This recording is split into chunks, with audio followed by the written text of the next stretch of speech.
올해 집값 어떻게 될지 궁금하시죠? 오를지 내릴지 급등할지 폭락할지. 그런데 이 얘기 출발부터 잘못됐습니다. 전제부터 잘못됐어요. 아직도 이런 얘기에 혹해서 오늘도 여러 기사 보고 뉴스 보고 유튜브 보고 이러고 계신가요? 오늘 당신의 생각을 바꿔드리겠습니다. 먼저 궁금한 점부터 해결해 드릴게요. 가장 궁금한 것, 올해 집값 대예언입니다. 과학적인 근거에 의한 추론 100% 적중입니다. 올해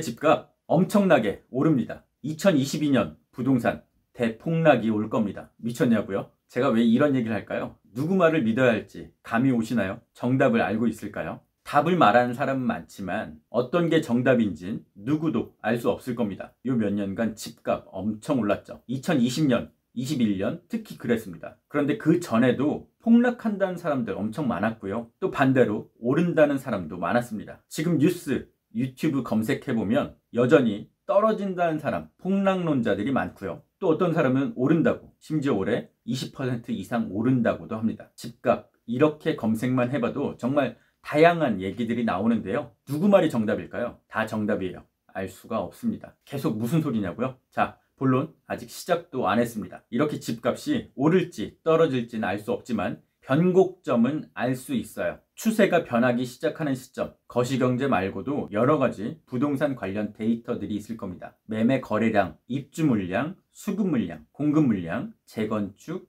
재개발 예정 물량, 부동산과 관련된 각종 심리 지수, 이런 게 한풀 꺾인다거나 다시 올라가거나, 지난해 10월부터 지금까지는 모든 지표들이 꺾이는 추세로 돌아섰죠. 이런 흐름이 이어지면서 앞으로 더 떨어질지 또는 치고 올라갈지는 아무도 모릅니다. 자, 이제 본격적인 본론이에요. 본론은 짧습니다. 결국 우리가 궁금한 건 이거 아닐까요? 집값이 오를지 내릴지보다 더 결과적인 질문. 그래서 올해 집을 사 마라?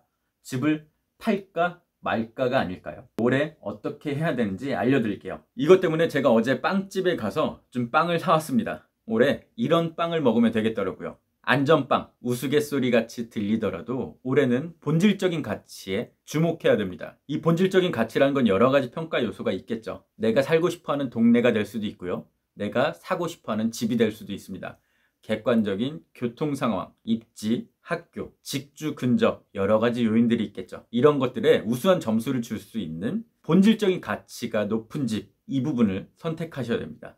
올해 부동산 시장 상당히 혼란스러울 거예요. 대내외적인 경제 요인들, 부동산 관련 요인들이 상당히 혼재되어 있습니다. 우선 금리 인상이 목을 죄고 있고요. 대출도 상당히 줄어들었습니다. 거래 심리 지금 상당히 위축돼 있죠. 올해 선거가 2번이나 있습니다. 대통령 선거도 있고요. 이거에 따라서 부동산 향방이 달라지겠죠. 그런데 부동산 공급, 신축 여전히 목이 마릅니다. 또 올 가을부터는 계약갱신 청구권 폭탄이 터질 예정이에요. 이런 여러 가지 요인들, 상황들이 어떤 게 이길지, 그래서 어떻게 결론이 날지 지금은 알 수가 없습니다. 지금 나오는 금매들이 끝일 수도 있고요. 여기보다 더 내려갈 수도 있겠죠. 바닥인 줄 알았는데 지하실이 있더라. 반대로 꿈틀거리더니 로켓처럼 쏘는데 못 탔다. 뭐가 될지 지금은 모를 겁니다. 그래서 본질적인 가치가 중요하다고 말씀드리는 거고요. 안전빵 위주로 골라 먹어야 될 것 같습니다. 특히 지난해 각광받았던 부동산 투자 상품들이 있는데요. 올해 조심하시는 게 좋을 것 같습니다. 오피스텔,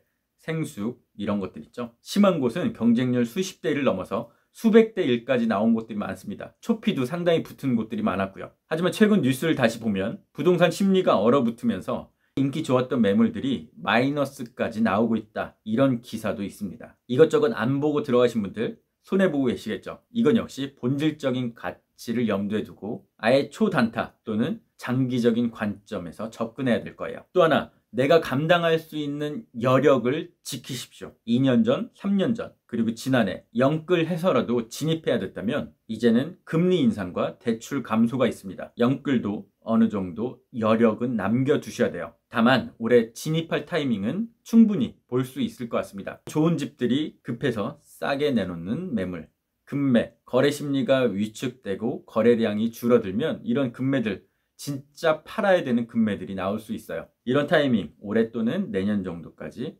충분히 노려보셔도 좋을 것 같습니다. 오늘도 역시 뻔한 말, 올해 부동산 시장 어떻게 접근해야 되는지 말씀드렸습니다. 이것 하나만 기억하시면 될 것 같습니다. 안전빵. 지금까지 부틴이었습니다.